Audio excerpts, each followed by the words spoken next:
Thank you, Mr. Speaker. I want to commend Chairman Miller, Chairwoman McCarthy, and others for putting together the GIVE Act, which reauthorizes the National Community Service Act of 1990 and the Domestic Volunteer Service Act of 1973. This act supports the nation's priorities in a number of important areas.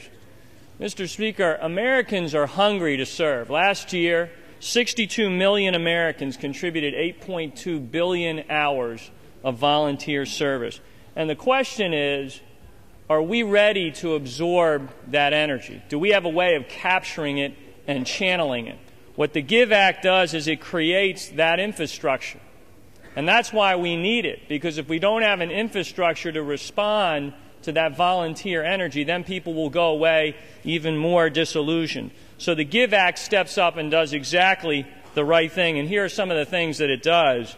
It sets a goal of 100,000 AmeriCorps volunteers by 2012, putting 25,000 additional volunteers into our communities. It engages youth through a summer of service, and it creates a new energy conservation corps.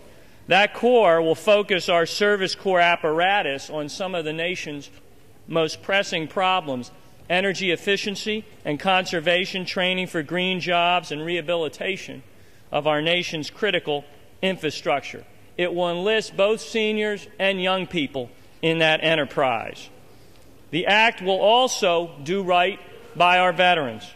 I was pleased to work with Mr. Miller and Mrs. McCarthy to include language in this bill that would require the Corporation for National and Community Service to initiate a national conversation by commissioning a study to develop and test a service corps program that both targets veterans as recipients of community service and utilizes their service as participants and volunteers.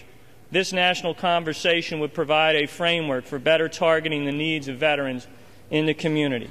Mr. Speaker, I commend the committee on its work on these important issues. It is said that the pulse and time of a nation are best reflected in its service to others. The GIVE Act launches a new era of service, and in so doing will showcase the best of what America has to offer. I thank the Chairman for yielding.